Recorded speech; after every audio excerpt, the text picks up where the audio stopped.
From coast to coast and around the world, this is Kaleidoscope, America's most exciting radio magazine. Stay tuned for more.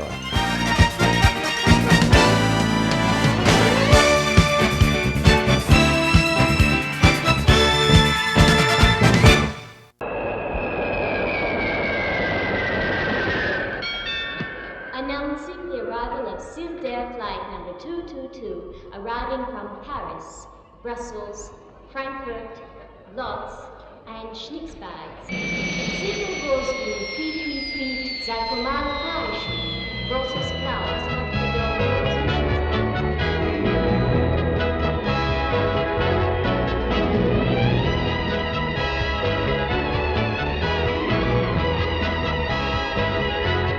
Hello and welcome to the show. I am Maverick Max and I'll be your pilot of the airwaves for the next 30 minutes.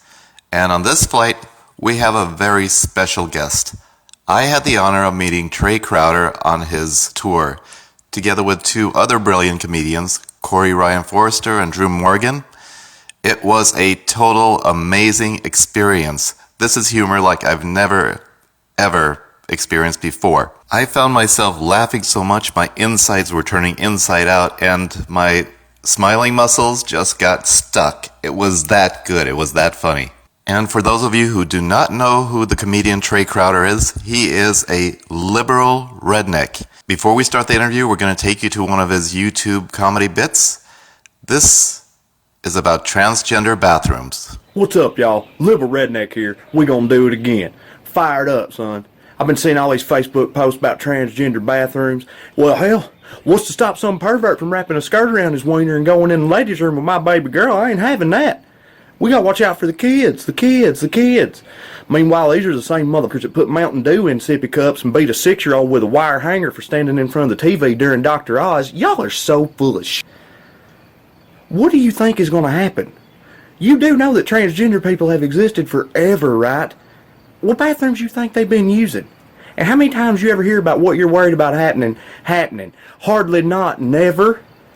Because even people that are child molesters are not going to prey on a kid in broad daylight, in public, especially not with their mouth-breathing troglodyte daddy 12 feet outside the door just dying to punch something different. It don't make no sense. And what about little boys? The vast majority of people that prey on little boys are adult males. This law don't affect them one way or the other. So unless you're also suggesting that we have separate bathrooms for Catholic priests, I think you need to cut the shit and say what you mean. You're freaked out. The thought of a man wanting to be a woman disgusts you. Because like most things that disgust you, you lack the capacity to understand it. You know, homos, algebra, shit like that. And y'all ain't gonna change. I realize that now. But that's okay. Because the rest of us are trying to ensure that the next generation, you know, your kids, grow up in a world that's a little more open-minded. And that's happening whether you like it or not. I saw this video of this lady in Target with a Bible, you know, just strolling through sporting goods hollering about the devil raping babies. We've all been there. And the whole time she's trailing behind her a goodly portion of her 12 kids. Now, honestly, I can't even blame that lady for being crazier than Michelle Bachmann on bath salts. 12?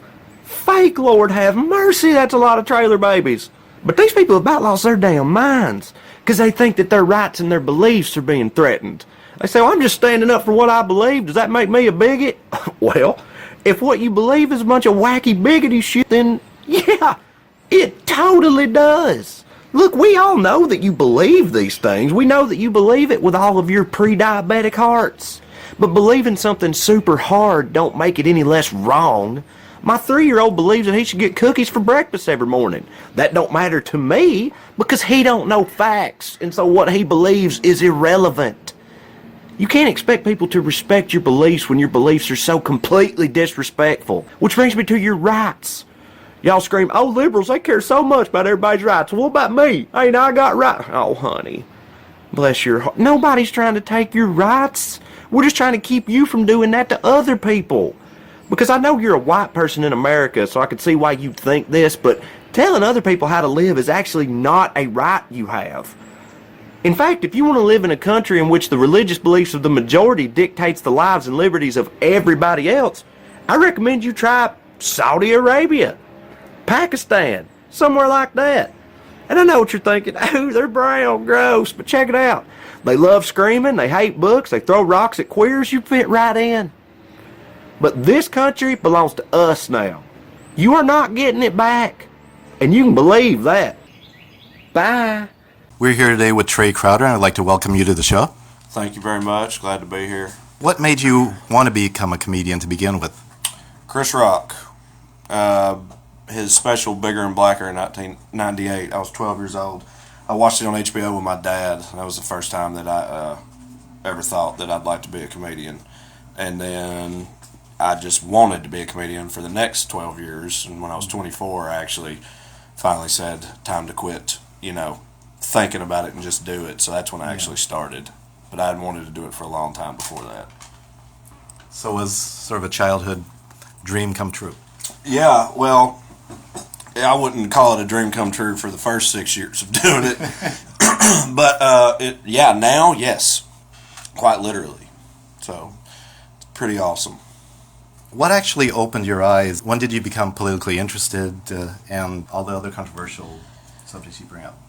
Well, growing up in rural Tennessee, a very redneck town that I grew up in, I was surrounded by the types of people that you see like screaming at Trump rallies and stuff like that my whole life. And so, I don't know, I'd say teenage years probably is when I really started paying attention to the kind of things they were saying, and they had just always kind of bothered me.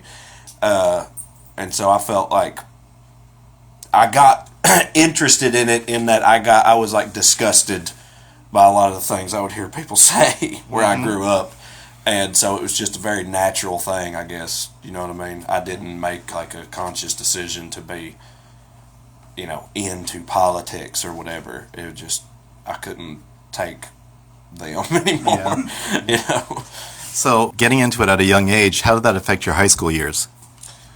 Well, my buddies learned pretty quickly to just, and it's still this way with a lot of them, to just like not talk to me about that stuff, which was fine with me.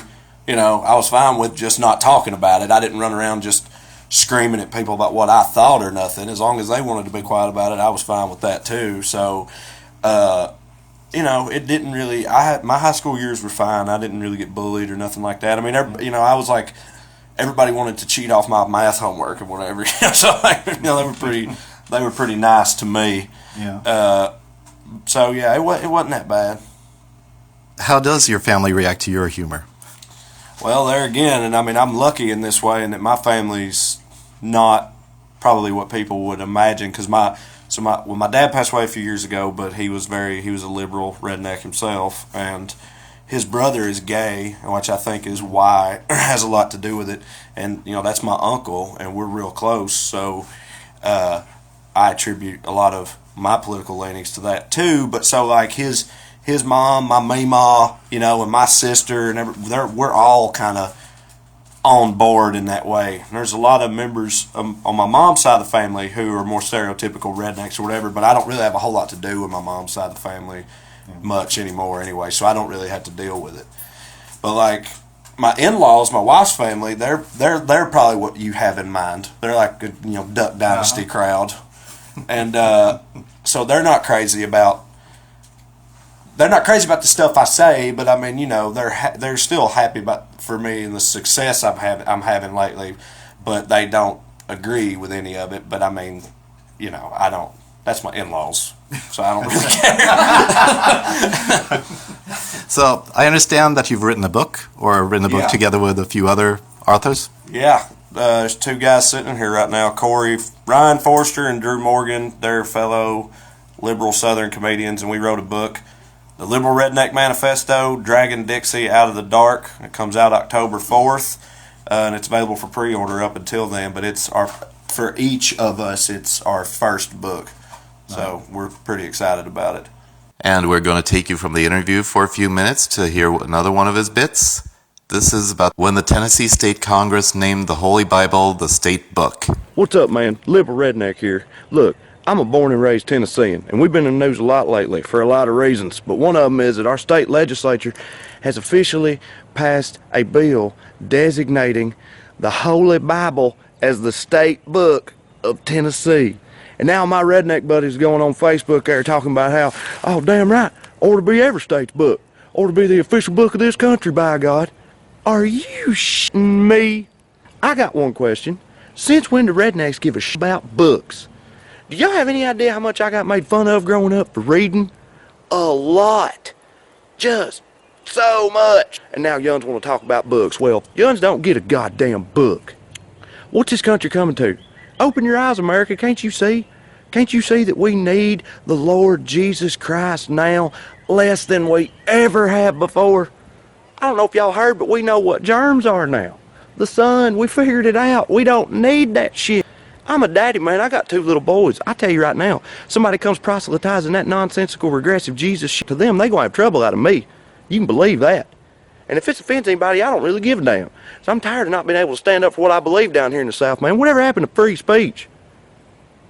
Look, if y'all want to name the Bible the official state tip to leave at Cracker Barrel on Sunday, or the official state object to throw at a queer's head, fine. But don't act like yuns read. Yuns don't read. So, in your mind, would you ever consider running in this election? Well, you say this election, do you mean like literally the president election? I don't know. I've never wanted to run for office or anything. I'd rather just yell at the people who are doing it and make fun of them. That's more where my interests lie. At least for now. I don't know. I've never really thought about that, and people have asked me that lately, usually jokingly or whatever. But yeah, I would not say that's an interest of mine. I'd rather be the court jester guy instead of that. So probably not. If you imagine how the world would look if Trump wins the election, what is the kind of world you see? Not good. And this is not hyperbole. I'm sincerely terrified of that happening. I don't think it will. I really don't. Gun to my head, I think Hillary will win. But if he won, I don't know. I don't even want to think about what it would be like. A lot of people have said to me and to us before, it's as a comedian, you should want Trump to win because that's better for your career, because he's so ridiculous and always saying things that you make fun of or whatever. But I'm just like, man, I've got kids. To hell with the jokes, I just want America to be okay, and that I just cannot imagine that would end well for us in literally any arena. Foreign policy, the economy, anything, so let's just hope that don't happen. Alright, can't stand Donald Trump. Hope he dies in a tragic hairspray accident. But I'm starting to worry about how quickly people on the left are to dismiss him and his legion of misspelled sign-toting fans. And look, y'all, I've been confused by it too. Because for literally my whole life, this dude has been the Quentin Tarantino of being a rich douche. He has truly revolutionized the form. So when I see poor voters come out in droves for this guy in places like my hometown, where the unemployment rate's been double digits for 20 years and you're considered a rich kid if your daddy carried the mail, it blows me away. And when the rest of liberal America's asked to explain it, they just go, well, they're a bunch of ignorant bigots. Trump's the king bigot. Who wants kombucha? Well, it ain't that simple, Tristan. Take my hometown, for example. For decades, the center of the town's economy was a large clothing factory, and in the mid-90s after NAFTA, it made like a stoner at midnight and went south of the border, and we never recovered.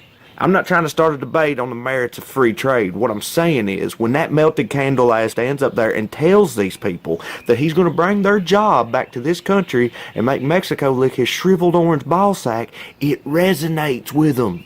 And you might be thinking, well, Bernie's anti-free trade, won't they support him?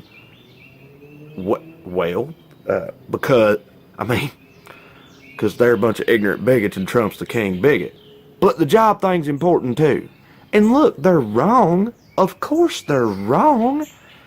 He's full of shit and a hypocrite. He's been having his line of tacky-ass ties made by Chinese 7-year-olds for years. But y'all, Right-wingers are not about to start letting some trivial shit like facts get in the way of how they feel about stuff. That's kind of their whole thing. So the fact that he ain't gonna do nothing about it is irrelevant. And all I'm saying is we got a classic trap game on our hands, okay? So if you get complacent and sit your ass on the couch come November, then we're all gonna be getting what you deserve. So you need to run that burn under a cold tap and saddle back up, baby, because we ain't out the woods yet. Hi, this is Dirty Diana. I'll make your wildest dreams come true for just $3.95 a minute. Hello, this is Madam Diana's psychic hotline. Di here, odds on rainy Sunday in a second, 3-1. Need extra cash? Log on to www.gotajob.com and apply for 10 jobs in 10 seconds. For employees, call 1-800-GOT-A-JOB. Ooh, I'm wearing a lace teddy. What are you wearing? My Sunday dress and an apron. Grandma? Gotajob.com. Part-time, full-time, in no time. Dude, have you ever heard of High Times Magazine? Sure, dude, it's the best. Well, High Times is having a radical 25th anniversary party. No way, can I go? Maybe. They're having a contest. All you have to do is go to their website, www.hightimes.com, and you can find out how you can win a trip to New York to party with the High Times crew. Wow, High Times? How can this ad even be on the radio? Dude, I don't know. Void where prohibited, which may be practically everywhere, no purchase necessary. However, we feel it would be a splendid idea to buy High Times Magazine regardless, must be 18 years of age or older and a citizen of the planet. Welcome to your new job, young man. Thanks, boss. So, when do I get to choose my new office? Choose? What do you mean, choose? I'm looking for something in a corner window office, maybe facing the park. Yet another person spoiled forever by Autotrader.com, the biggest, best used car site on the planet. After he found just the used car he was looking for from the huge selection at Autotrader.com, he expects to get choices like that all the time. Hey, this one's nice. I'll say it is. That's my office. Perfect. Autotrader.com. Your car is waiting. This is what sex is like in an ordinary condom. This is what sex is like in a new Durex condom. Feel what you've been missing. Set yourself free with the most exciting condoms ever made. New Durex condoms for ultimate sensitivity. Now safe sex doesn't have to feel that way. Set yourself free with new Durex condoms. Durex. Welcome back. We're in the studio today with Trae Crowder, the liberal redneck. Are you surprised at the massive reactions you've gotten from when you started the character? Yes. Yeah, definitely surprised. I think anybody would be surprised by the level of success from just those, silly YouTube videos or whatever. Like, I mean, I'm a comedian. I've been a comedian for 6 years, and I made them, and I wanted people to watch them, and I wanted people to like them. But anybody says that they expect something like that to get like 25 million views or whatever, like the first one did on Facebook, is lying. So yeah, I was surprised, and I continue to be surprised by the way that it's going. Happy though, surprised in a great way. But I mean, yeah, definitely it was surprising. It is. This has all been a whirlwind for sure, and still is. Is there a difference between Trae Crowder and the liberal redneck, or is it all you? Honestly, the liberal redneck is just me cranked up to 11. I don't walk around like that all the time, as you can see. It'd be pretty hard I would be getting into fights literally everywhere I went if I walked around like that all the time. But I do come from a very legitimately redneck background, undeniably, in my opinion. I've always self-identified as a redneck, even like it wasn't even a whether I like it or not type thing. That's just what everybody I grew up with. That's what we were. Everybody in my family, whatever else. And I also, as long as I've been into politics, period, I've always been on the left. I've always been very liberal. So like I am a liberal redneck. That character, that's just me, like I said, cranked up to 11. So it's not at all like fabricated entirely. It's just an exaggeration of me, which, that's what a lot of comedians do. A lot of times people you see on stage is just, you crank it up a little bit. Right. That's basically all it is. Do you have any interesting stories from the road? Or anything crazy that you've experienced? I've got a really awesome story, but what crazy stuff? What do you got? What can you think of that's wild? Johnson City, that was wild. Yeah. So we get a lot of liberal rednecks when we do shows in the South, but usually they're more liberal than redneck, but, you know, they're a little bit. But in Johnson City, Tennessee, which is a mid-sized city between like Knoxville and Asheville, North Carolina, there were some straight-up rednecks in that crowd. But they were liberal rednecks. They loved it. They were on board, but, I mean, they were red. There was a lady in there with no shoes on, smoking cigarettes inside. She wasn't supposed to be. And then there was during the show, this guy who's come to a few of our shows, his name's Aaron, and he's something else. He threw a can of pork and beans onto the stage, not like at our heads. He like rolled it and the way he rolled it, Corey, because he's a little jumpy, he literally thought it was a like bomb or grenade of some kind. He was like at the beginning of the tour. And it was. People were like responding right. to us. And again, this was a pretty redneck crowd, and so that comes rolling up there, and Corey's like, "Oh God!" But then we realized it was pork and beans, so Corey opened it and then used the lid to eat the beans, and he's actually the mayor of Johnson City now. That's how that works. That's how it works. That's how it works. But yeah, that was one of the rowdier shows we've had, but it was a lot of fun. And then the awesome thing I was going to say is we got through all this. We got to hang out with the Drive-By Truckers, who's a literal heroes of ours. It's a southern rock band who's very aligned with us belief-wise or whatever. But we've always looked up to them, and we got to go on their tour bus with them and just hang out and talk about rock and roll and comedy in the South and all this stuff, and that was surreal. It was insanely awesome. Mm-hmm. What would be your dream performance? I want to sell out the Ryman Auditorium in Nashville, Tennessee. Mm-hmm. That's my that's where the Grand Ole Opry is. Yeah. It's very iconic if you're a Tennessean or just a country music fan or whatever, and so that's my dream venue, I think. Yeah, the Ryman. Especially after having just seen Garth Brooks there. Yeah. Sweet. It's a church, man. Yeah, it is. It's church in there. You sit in church pews and stuff. It's a very awesome place. How hard is it being a family man and being on the road like this? It's hard. It's brutal.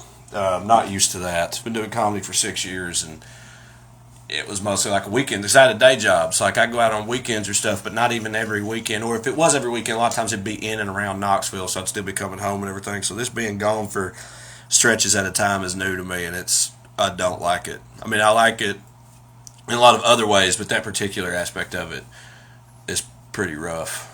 But I mean, what are you gonna do? My wife's very supportive. This is too big of an opportunity to like not capitalize fully on, and she realizes that, and I do too. So like we both see the necessity of it, but I mean, it's hard. If you couldn't be a comedian, what would you be doing?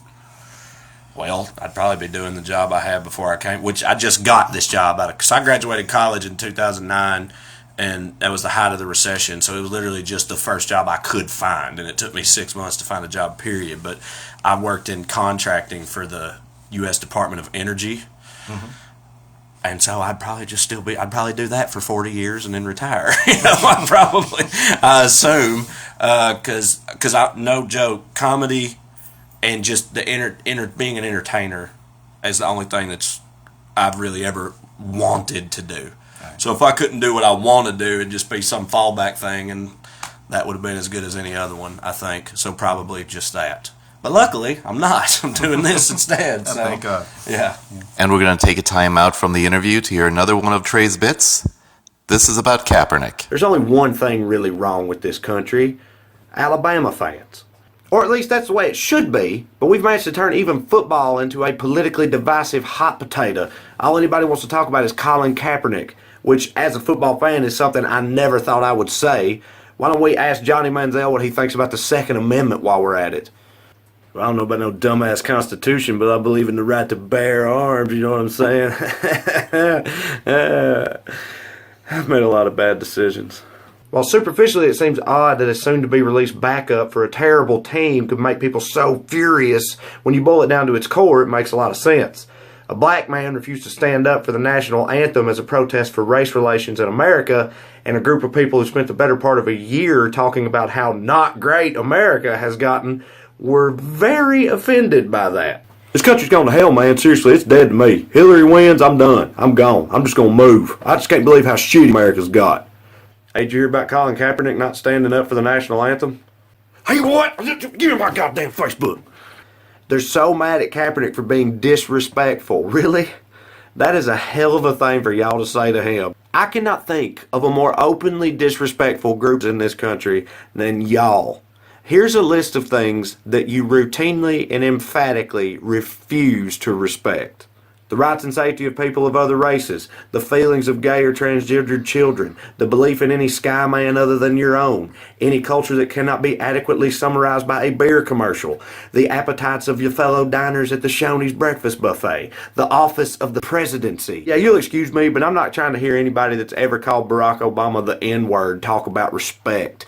For the record, I do agree with Kaepernick about racism in America, but I don't agree with how he chose to express it, but that's all it was. A peaceful expression of his opinion.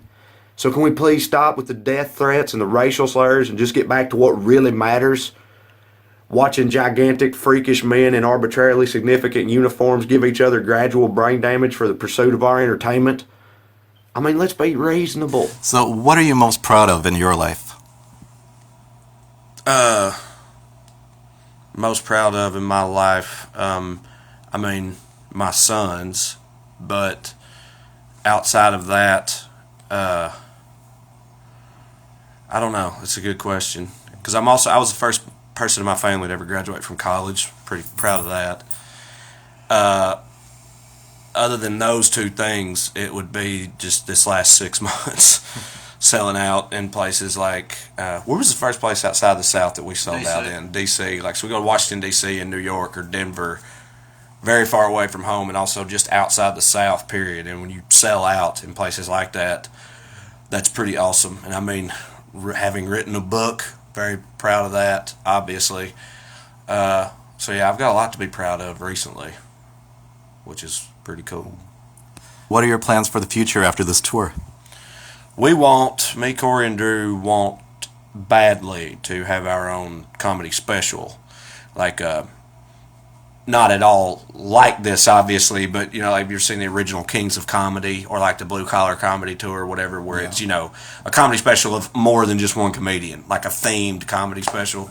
Well, we want one of those. That's what you're going to see tonight is basically that, or what we do, and we want to get a special of that eventually. That's one of our first and foremost goals, but also I've got some things in development, TV projects. They're still a very long way to go, but I want to get those off the ground too. And those are the two immediate things that I want to happen.